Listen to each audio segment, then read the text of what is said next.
मित्तल को clean chit मिली है। 3 साल पहले एसीबी ने गिरफ्तार किया था और करोड़ों के घूसकांड में ये गिरफ्तारी हुई थी। सरकार ने राजस्थान पुलिस सेवा के अधिकारी दिव्या मित्तल को दे दी है क्लीन चिट। ये बड़ी खबर है।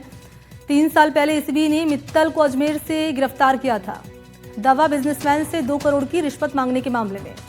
एसीबी की ओर से ठोस सबूत पेश नहीं कर पाने से आरपीएस दिव्या मित्तल के खिलाफ अभियोजन स्वीकृति नहीं मिल पाई। एसीबी की ओर से ठोस सबूत पेश नहीं किए गए। एसीबी प्रस्ताव में खामियों के कारण सरकार की ओर से आरपीएस दिव्या मित्तल का पक्ष जानने के बाद अभियोजन स्वीकृति देने से इनकार यहां कर दिया। लेकिन ये बड़ी बात है कि आरपीएस दिव्या मित्तल को क्लीन चिट दे दी गई, जिनकी 3 साल पहले हुई थी घूसकांड मामले में गिरफ्तारी।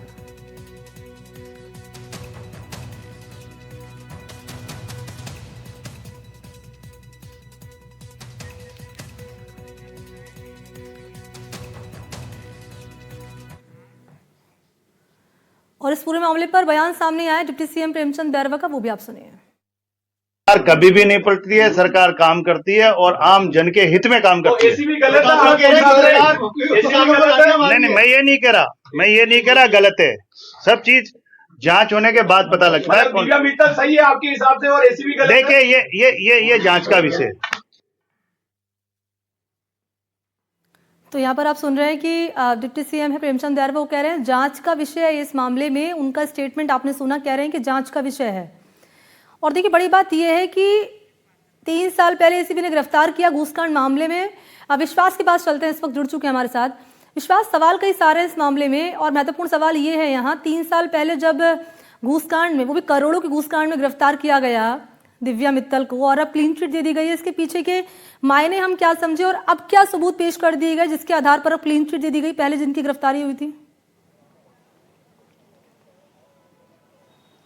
जी देखिए, सबूत पेश नहीं कर पाने के कारण ही अभियोजन की जो स्वीकृति है वो नहीं मिल पाई है दिव्या मित्तल जो कि आरपीएस उनके खिलाफ। ये पूरा मामला 2021 से जुड़े एक कार्रवाई का है, जहां पर लगभग 16 करोड़ रुपए की जो नशीली दवाएं हैं वो कई जगहों से जो पुलिस की टीम है उन्होंने जब्त की थी और इसकी जो जांच है वो इनको दी गई थी। इसके बाद में हरिद्वार की एक दवा कंपनी के ऑनर ने शिकायत की थी एसीबी की टीम को कि दिव्या मित्तल जो कि इस पूरे मामले में आरोपी थी, उन्होंने 2 करोड़ रुपए की राशि वहां से उस एफआईआर से और उस जांच प्रक्रिया से नाम हटाने के एवज में मांगी थी, जिसके बाद में एसीबी ने उन्हें गिरफ्तार किया था 2023 में। और उसके बाद से ही ये जो कार्रवाई है लगातार चल रही है। लेकिन इस इतने सालों की कार्रवाई के बाद भी एसीबी जो है वो कोई ठोस सबूत नहीं पेश कर पाई। इसके अलावा अभियोजन की स्वीकृति के लिए जो तमाम जांच के दस्तावेज चाहिए होते हैं, तमाम जो सबूत चाहिए होते हैं, तमाम जो है पूरे दस्तावेज चाहिए होते हैं, उनको पेश नहीं कर पाई। इसके कारण ही सरकार की ओर से सरकार ने दिव्या मित्तल का पक्ष जाना। इसके बाद में जो अभियोजन की स्वीकृति है वो देने से मना कर दिया और इसके बाद से अब ये जो पूरा मामला है इसमें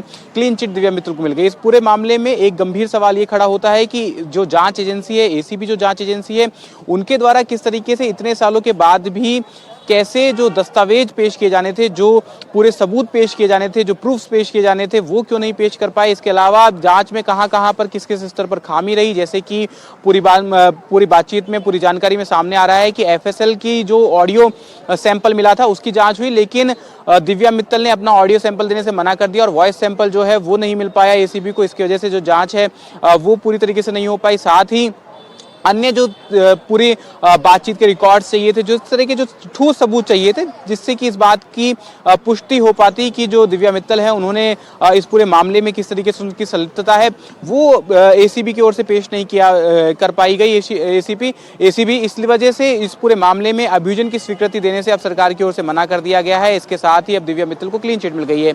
इस पूरे मामले को अगर देखा जाए तो लगातार जिस तरीके से कई ऐसे मामले सामने आते हैं जिनमें लगातार लंबे समय के केस के बाद में अभियोजन की स्वीकृति से मना हो जाता है या फिर न्यायालय की ओर से रिहाई मिल जाती है, जिसमें जांच एजेंसी की जो जांच होती है उसके ऊपर कई सवालिया निशान खड़े होते हैं। इस पूरे मामले से ये एक बात दोबारा सामने आती है कि किस तरीके से जांच एजेंसी जो है। विश्वास, इस मामले में अपडेट आप दे रहे थे, फिलहाल शुक्रिया आपका तमाम जानकारी साझा करने के लिए।